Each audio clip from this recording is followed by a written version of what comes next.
Hi friends, మనం జీవితంలో బాగా కష్టపడాలి అంటే గనక ఎనర్జీ కావాలి అంటే గనక ఫుడ్ తినాలి అంటే గనక గ్రాసరీస్ కొనాలి అంటే గనక యూఎస్లో పటేల్ బ్రదర్స్ స్టోర్స్కి అయితే గనక వెళ్ళాలన్నమాట. ఇది వచ్చేసి మనకు ఇండియన్ గ్రాసరీ మార్ట్ అనమాట. యూఎస్ఏలో పటేల్ బ్రదర్స్ అనేది చాలా ఫేమస్ అనమాట. ఇదైతే ఇక్కడైతే కనుక ఆల్మోస్ట్ అందరూ ఒక 80% ఆఫ్ ద పీపుల్ తెలుగు వాళ్ళే కనపడతారనమాట. ఎందుకంటే ఇది వచ్చేసి మనకు మన ఇండియాలో డీమార్ట్ ఎలాగనో ఇక్కడ పటేల్ బ్రదర్స్ స్టోర్స్ అనేది అలాగనమాట. ఇది వచ్చేసి దాదాపు 50 ఇయర్స్ బ్యాక్ అయితే కనుక యూఎస్లో ఒక చిన్న స్టోర్తో వీళ్ళైతే కనుక స్టార్ట్ చేయడం జరిగిందంట. ఇప్పుడు దాదాపు నియర్ అబౌట్ 50+ అవుట్లెట్స్ అయితే ఉన్నాయంట ఓవరాల్గా యూఎస్లో.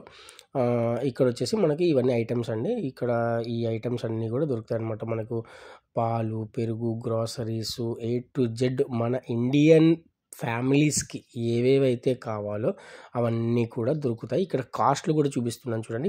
ఇప్పుడు ఈ దహి అంటే గనక పెరుగు వచ్చేసి మనకు $8 ఉంటుంది అనమాట. అది వచ్చేసి 1 లీటర్ బాటిల్ $8 అంటే 8 into 85 వేసుకోండి ఎంత ఉంటుందో కాస్ట్ చూడండి. ఇప్పుడు ఇవన్నీ చపాతీలు అనమాట. ఈయన తీసుకుంటున్నాడు. చపాతీలు వచ్చేసి అది ఆటోమేటిక్ చపాతీలు అనమాట. $3 ఉంటుంది. ఇప్పుడు నేను ఏ డాలర్లలో చెప్తున్నానో దాన్ని into 85 వేసుకోండి. అంటే ఇండియన్ కన్వర్షన్లో చేసుకోవాలి అంటే గనక దాన్ని బట్టి ఇప్పుడు చూడండి. ఆనియన్స్ 1 LB వచ్చేసి $4 అనమాట. 3.99 $4. సో ప్రతి ఒక్కటి ఒక కొత్తిమీర కట్ట $2 ఉంటుంది. అంటే 180 రూపీస్ అనమాట మన ఇండియన్ కరెన్సీ ప్రకారం. చూడండి, ఇదంతా మన ఇండియన్ స్టోర్సే. మీరు మనుషుల్ని చూస్తేనే తెలిసిపోతుంది అంతా ఆల్మోస్ట్ మన ఇండియన్సే ఉన్నారు అని చెప్పేసి. ఎందుకంటే మన వాళ్ళని ఈజీగా గుర్తుపట్టేయచ్చు, దాంట్లో పెద్ద ఇబ్బంది ఏమి ఉండదు. చూడండి ఫ్రెండ్స్, ఇదంతా వచ్చేసి మసాలా సెక్షన్ అనమాట. మనకు డ్రై ఫ్రూట్స్, మసాలాసు, గరం మసాలా ఇవన్నీ అనమాట.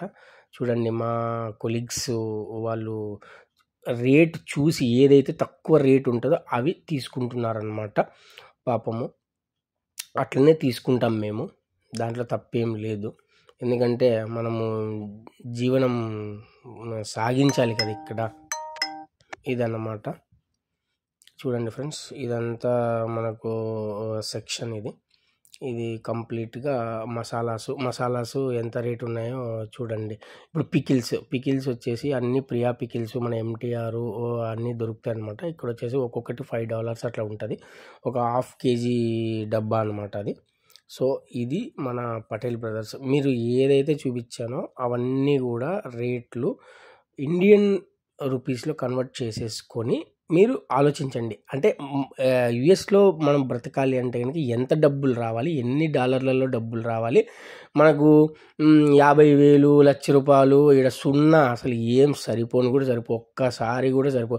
నువ్వు జస్ట్ ఏదైనా వెళ్ళి బయటికి వెళ్ళి అట్లా ఏమైనా కొనుక్కొని వచ్చినావు అంటే కనుక నీకు 10,000 15,000 మన ఇండియన్ రూపీస్లో నేను చెప్తున్నాను, అంత ఖర్చు అవుతుంది అనమాట. చూడండి, ఇంక దీన్ని బట్టి మీరు ఆలోచించండి. మన ఇక్కడ యుఎస్లో నివసించాలంటే ఎంత డబ్బులు రావాలి.